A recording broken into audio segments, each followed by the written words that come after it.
Kita tidak tahu apa yang dilakukan oleh Muhaimin Iskandar pasca keputusan MK, tetapi setidak-tidaknya sejak dia menyatakan diri sebagai calon wakil presiden bagi Anies Baswedan, sampai dengan detik ini dia memperlihatkan sebuah sikap yang konsisten, yaitu apa yang pernah dikatakan di dalam sajak Chairil Anwar yang berjudul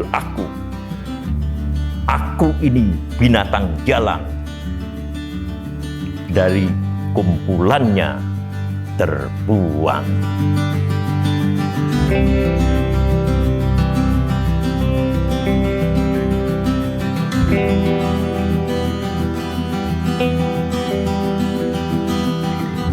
Pecinta Indonesia, bangsa dan demokrasi, walau mungkin dianggap agak melebih-lebihkan, saya tetap melihat pada Muhaimin Iskandar sebagai tokoh politisi yang agak menarik, terutama kita lihat pasca pemilu dan kontestasi presiden 2024. Cara mengejutkan, artinya tak banyak orang yang mengira tiba-tiba Muhaimin muncul sebagai calon wakil presiden bagi Anies Baswedan. Keduanya adalah tokoh muda, keduanya berasal dari universitas yang sama, keduanya adalah pada masa mereka masing-masing adalah aktivis. Nah, tetapi hal yang lebih khusus dari Muhaimin Iskandar ini adalah bahwa Muhaimin telah menjadi pemimpin partai papan tengah, yaitu Partai Kebangkitan Bangsa yang disingkat menjadi PKB. Dan di dalam sejarah 20 tahun belakangan ini, 20 tahun artinya 10 tahun masa Susilo Bambang Yudhoyono ditambah 10 tahun masa Jokowi atau Joko Widodo, Muhaimin plus Partai Kebangkitan Bangsa itu selalu berada di dalam kekuasaan. Tetapi kali ini menjelang kontestasi Presiden 2024, Muhaimin Iskandar dan sekali lagi PKB mengambil langkah yang mengejutkan publik Indonesia bersama-sama dengan partai lainnya, yaitu Nasdem dan PKS. Muhaimin maju menjadi kontender dari kekuasaan partai-partai politik yang telah mengkonsolidasikan diri mereka sedemikian rupa di bawah payung pengaruh tokoh utamanya, yaitu Joko Widodo. Ini merupakan gambaran yang menarik bagi Muhaimin Iskandar.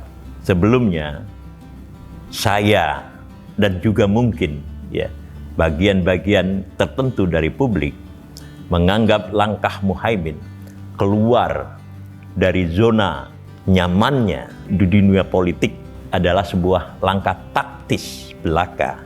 Itu dugaan semula yang banyak diajukan.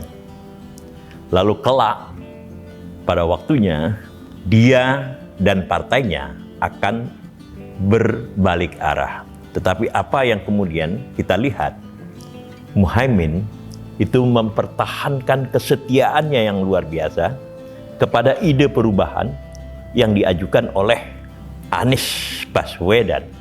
Sementara kemudian partai lainnya, yaitu Partai Nasdem, itu memperlihatkan sebuah kecenderungan yang berbeda. Nah, kecenderungan yang berbeda ini maksud saya adalah jika dibandingkan dengan keteguhan.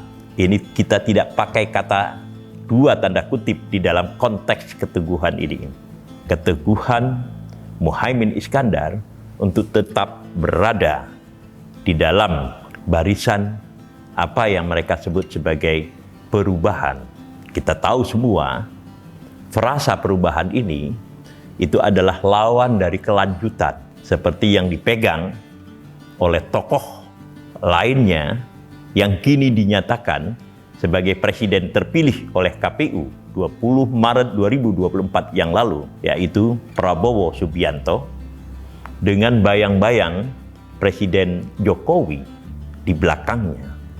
Dan Jokowi kita tahu itu telah merupakan sosok pengaruh yang melintasi partai-partai politik itu sendiri.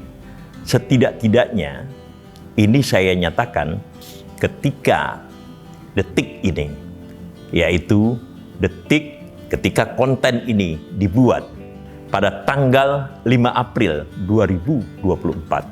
Jadi, buat saya sebagai pemerhati politik sejak mahasiswa, apa yang dilakukan oleh Muhaimin Iskandar ini sedikit merupakan pengecualian dari tingkah laku politik para elit, para pemimpin elit tingkat bangsa, yaitu di masa reformasi ini. Kenapa saya katakan di masa reformasi? Karena di masa reformasi ini yang dominan di dalam percaturan kekuasaan itu adalah partai-partai politik, bukan kekuatan ide, bukan kekuatan militer, bukan kekuatan teknokratisme seperti yang pernah berlangsung pada masa Orde Baru.